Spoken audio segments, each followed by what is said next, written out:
Bom, boa noite para todos. É o que a gente deseja do fundo do coração, uma boa noite para todos. E para quem está vendo e vai ver no outro momento, bom dia, boa tarde, boa madrugada, porque como fica gravado, pode ser que alguém vá ver em outro horário. Então, que todos estejam bem, né? Nós vamos falar hoje sobre o capítulo 20, Trabalhadores da Última Hora. E todos os capítulos do Evangelho, eles têm uma característica específica, né? De beleza, de profundidade, de significado. E essa é aquela historinha, não sei se vocês lembram, que o reino dos céus é semelhante a um homem, pai de família, que ao romper da manhã vai assalariar pessoas para trabalhar na sua vinha. Então imagina aquela situação daqueles trabalhadores de dia, que trabalham por hora, né, os horistas, que no interior tem muito isso ainda hoje, né? O cara vai lá e contrata para trabalhar naquele dia por algumas horas. Você não tem um vínculo. E aí conta na passagem que ele vai primeiro ao raiar do dia, depois ele vai na terceira hora, então ele vai no raiar do dia às 6 horas da manhã. Depois ele vai na terceira hora, que seria às 9 horas da manhã. Depois ele vai na hora sexta, ou seja, ao meio-dia. E depois ele vai na hora nona, que seria às 15 horas. E depois ele vai de novo na 1/10 hora, que seria às 17 horas. E aí, quando ele vai assalariar, ele chama as pessoas para trabalhar na vinha dele. Quando chega no último horário, ele fala assim, vocês estão aqui até agora por quê? Porque os caras estavam às 5 horas da tarde, né? O dia já estava acabando. Nós estamos aqui porque ninguém nos assalariou. Então é interessante essa figura que é criada, porque ele foi chamando, mas quem ele foi chamando conforme os horários iam acontecendo. E tinha um pessoal que ficou até o final do dia. Na hora que terminou o serviço, e ele tinha combinado com eles pagar um dinheiro correspondendo com ouro, porque não dá para converter com dinheiro, com moeda, 0,3 grama de ouro. É bem pouquinho. Então, era um pouquinho que os caras iam receber. Mas na hora que foi pagar, o que ele chamou o mordomo dele para fazer o pagamento, o secretário dele? Ele chama o senhor Davi e começa a pagar pelos últimos e depois ele paga os que chegaram primeiro. E paga o mesmo valor para todos. E aí a gente fica com essa cara, né? Ué, mas tá certo isso? Por que não pagou mais quem chegou primeiro? E aí as pessoas começam a questionar. E aí eu acho muito legal a resposta que esse senhor da vinha fala. Toma o que te pertence e vai-te, que eu de mim quero dar também a este último tanto quanto a ti, visto que isso não me é lícito fazer o que quero. Acaso o teu olho é mau porque eu sou bom? Assim serão últimos os primeiros e primeiros os últimos, porque são muitos os chamados e poucos os escolhidos. O que ele está querendo dizer? O teu olho é bom porque eu sou, né? O teu olho é mau porque eu sou bom? Ou ao contrário? Ou seja, vocês estão cuidando da vida alheia. Primeiro que eles ficaram observando que as pessoas foram chegando para trabalhar. Então a gente imagina a cena, está todo mundo lá trabalhando, mas aqueles que chegaram primeiro, que aguentaram o peso do dia inteiro, mas eles ficaram controlando todo mundo que ia chegando. E viram que teve um pessoalzinho que chegou na última hora. E foram cobrar do patrão. Ué, mas pagou igual? Eu não combinei com vocês isso? O que eu tenho que prestar conta para vocês? O combinado não era um dinheiro para cada um? Eu estou pagando. Então, né, vocês fizeram o que tinham que fazer? Eu fiz o que eu acho que era justo. Porque, teoricamente, esses que chegaram primeiro ficaram trabalhando, ficaram lá numa boa, mas eles também ficaram cuidando da vida alheia, olhando tudo que acontecia. O que chegou por último porque ele não tinha sido chamado para trabalhar, eles não tinham tido chance para trabalhar. Não é que eles ficaram o dia inteiro descansando na pracinha, vendo, passeando, tomando sorvete, jogando uma conversa fora, jogando uma dama, um dominó, e aí, né, quer dizer, na época acho que não tinha essas coisas, né? Mas ficaram lá fazendo nada. E quando o Senhor chamou, eles foram trabalhar, porque eles não tinham sido chamados.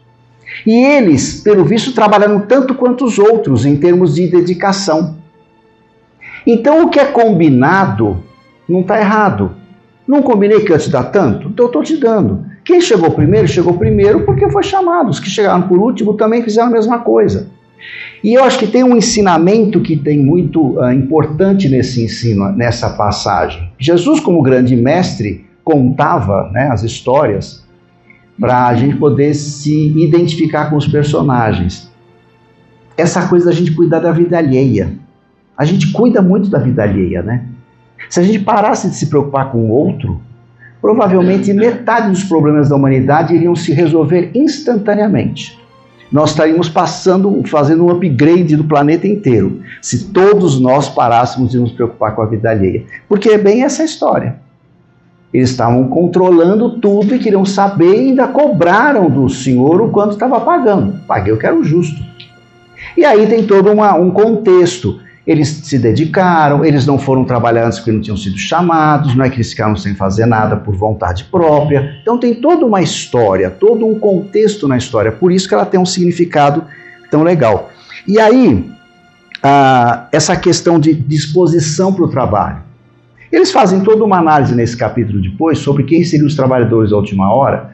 Então, ao longo da história, quais que foram sendo chamados como oportunidade de aprendizado, de testemunho, e que os últimos que vão chegar vão ter a mesma responsabilidade, vão ter os mesmos méritos que os que começaram primeiro. Porque, na realidade, a ideia qual que é? Para a gente poder fazer a nossa parte dentro das nossas possibilidades. Não importa quando a gente começa. É que nem, por exemplo, numa escola. Você está ensinando, vamos imaginar um processo de alfabetização. Você está alfabetizando uma criança, tem um momento que dá o clique e a criança percebe tudo e ela junta as coisas todas.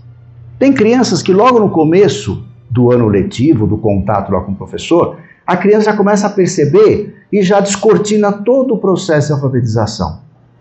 Tem crianças que demoram muito mais.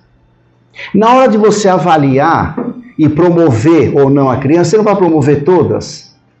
O aluno que teve mais dificuldade, mas que ele, com muito esforço, ele consegue chegar ao final do ano, ao final de um processo, sabendo tudo quanto o outro, você vai dar uma nota menor? Ah, você fez o trabalho legal, mas foi no último dia. Ela fez no primeiro dia, ela ganha 10, você ganha 7. Não. Se a pessoa atingiu o objetivo, ela fez tudo, está tudo bem. Então, qual que é a nossa ideia? O que a gente pode tirar para nós? Vamos aproveitar as nossas oportunidades. Isso é uma coisa interessante que muita gente pensa assim, né? Ah, essa encarnação não vou fazer muita coisa, porque tem muito chão pela frente. É o nosso caso, todos nós estamos aqui, somos muito jovens, todos, sem exceção.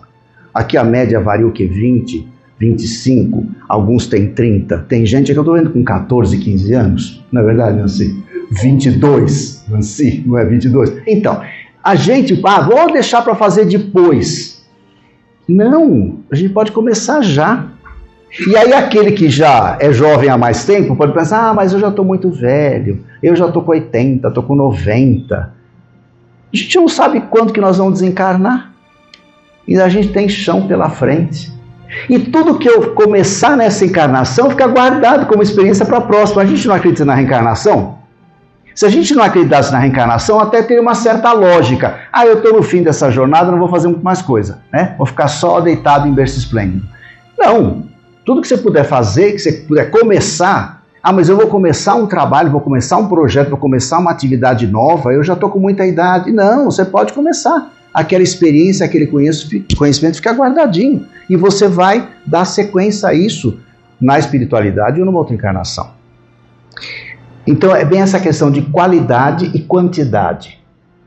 Isso acho que é interessante para a gente pensar em tudo na nossa vida, no nosso trabalho profissional, nas nossas relações pessoais, nas nossas relações afetivas, no nosso trabalho voluntário, qualquer tipo de atividade que a gente tem, a questão da qualidade, não a quantidade. Eu vou trabalhar muito, eu trabalho muito porque eu quero ganhar muito. Você trabalha muito, mas a qualidade do teu trabalho, de repente, não está lá essas coisas. Eu rezo bastante. E aí a gente fala às vezes aquela frase, quanto mais eu rezo, mais assombração me aparece, né?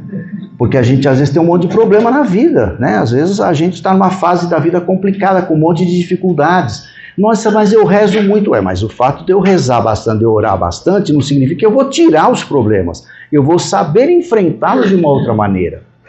E com que qualidade está sendo essa minha oração? Muitas vezes quando a gente está na orientação, acontece vir resposta lá do colégio de médios. Todo mundo aqui já passou na orientação, né? Não vem às vezes um recadinho, né? Quem que já recebeu o recadinho aqui alguma vez? Tá.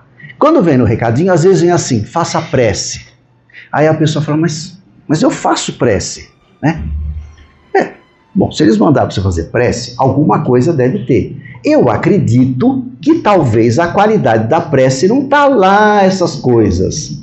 Aí a pessoa fala, é verdade. E aí, quando a gente fala isso, a gente também pensa, né? A gente também escuta, porque quando eu falo uma coisa para você, meu ouvido está mais perto, né? Eu também vou ouvir. Como é que é a minha qualidade da minha prece? Será que eu estou fazendo uma coisa muito mecânica?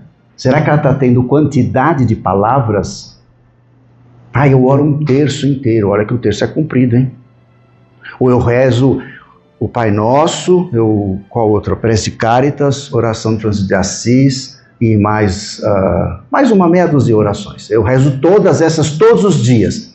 Será que você está meditando em cada frase? Porque só o Pai Nosso, se você for meditar em cada frase, tem um conteúdo gigantesco. A prece ela é muito completa. Afinal de contas, né, quem foi que ensinou foi Jesus, né? Então a prece é legal, né? Então vamos pensar nessa questão de qualidade, muito mais, imagina, cuidar muito mais do que com a questão da quantidade. Olha uma frase que eu marquei aqui. Mas há quantos e quantos séculos o Senhor vos chamava para a sua vinha sem que aceitássemos o convite? Isso é uma coisa interessante, porque a gente olha para trás, Jesus, ele viveu entre nós encarnado, porque ele continua por aqui, né? Ligado a nós, né? Sentimentalmente. E a gente, quando pede a ajuda dele, a gente recebe a ajuda de Jesus. Mas ele viveu aqui, foi o ano passado, não foi? Foi o quanto? Há 20 anos? 200? 400? 2000, né? 2000 e um pouco. Gente, há 2000 anos ele viveu encarnado aqui, ele vivenciou, ele exemplificou.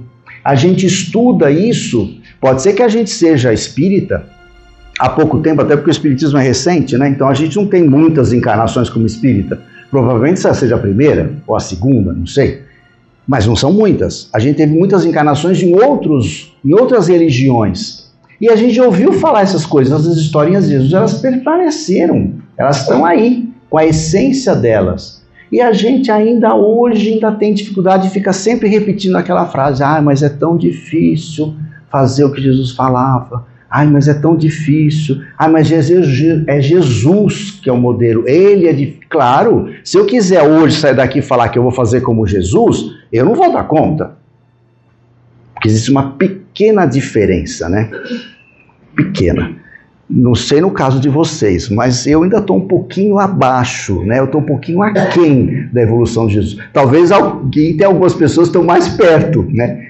Ou seja, nós temos muito chão pela frente, muitas experiências para a gente poder vivenciar. Mas nós já temos uma história, como espírito, de muitas encarnações. E muitas encarnações ouvindo essas histórias de jeitos diferentes. E se não essas histórias, outras, de outros seguindo outros mestres que surgiram no planeta ao longo do tempo que Jesus mandou. Porque vieram outros antes dele, veio Jesus e ele mandou outros depois, para estar sempre reavivando essa ideia. Então, será que a gente não está deixando um pouco para frente essa história? Será que não está na hora da gente começar a fazer alguma coisa, nem que seja coisas pequenas? Sabe fazer uma lição de casa? Pendurar atrás da porta? Todo dia eu vou tentar fazer uma coisa, devagarinho, e nas mínimas coisas, porque as grandes são mais difíceis.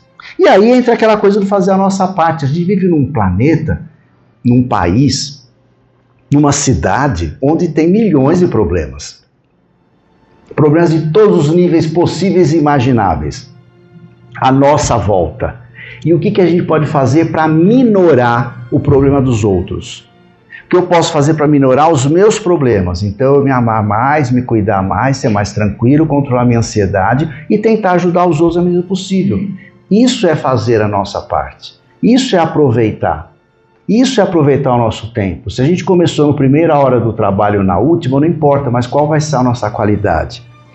E ele vai falar sobre o Espírito da Verdade, uma mensagem bonita do Espírito da Verdade, que ele fala... por que pedis graça se não tivesses piedade de vossos irmãos, se vos recusasses a lhe estender a mão e esmagasses o mais fraco em vez de o socorrer? Quantas vezes que a gente pede uma chance de ajudar alguém? Agora, pedir ajuda a gente pede a toda hora, né? Quando a gente faz prece, pedir ajuda para Deus, pedir para tirar os nossos problemas, a gente pede. Se a gente está doente, eu não quero a doença. Se está faltando dinheiro, eu quero ganhar dinheiro. Se o meu amor foi embora, eu quero que ele volte. A gente está sempre procurando resolver questões e nunca pedindo força para enfrentar as dificuldades. E tentar perceber se aquele desafio que eu estou enfrentando não está sendo algo que está me tornando uma pessoa mais forte, uma pessoa melhor, para poder enfrentar outras coisas. E começando nas pequenas. Então, acho que a ideia é essa. E o Espiritismo, ele é uma doutrina que ele vem trazer essas ideias, a doutrina dos espíritos, não é dos espíritas, é dos espíritos, para todos poderem entender, poderem absorver e, na medida do possível, no seu dia a dia, fazer a diferença com as pessoas que estão à nossa volta. Que a gente possa fazer isso, que a gente possa, de fato, seguir o exemplo de Jesus. Você falou na prece, né? Jesus, o nosso guia, né? O nosso modelo. Os Espíritos falam isso, né? Qual o modelo que a gente tem de perfeição? Vida de Jesus. Então, se ele é o modelo, é para a gente começar a aplicar. Não tudo. Porque senão a gente fica naquela história, né? Ah, eu não consigo ser como Jesus. Aí você não consegue fazer tudo, mas também não consegue fazer nada. Não precisa fazer tudo, mas fazer alguma coisa, né? Tem alguns episódios, algumas historinhas, algumas situações que Jesus contou que essas dá para a gente começar a aplicar. Essa aqui mesmo. Se a gente conseguir não falar tanto mal da vida alheia, nossa, já está muito bom, né? Se a gente puder falar menos mal dos outros, falar mais coisas legais, enaltecer as coisas boas, compartilhar as coisas. Olha, o amigo fez um negócio legal, eu vou contar. Agora, se ele não fez uma coisa que não foi legal, não precisa contar. Morre aqui. Até porque a gente nunca sabe se a gente está vendo a coisa certa, se nós estamos entendendo certo. A gente vê uma coisa, mas ele fez um negócio errado. Será que ele fez errado?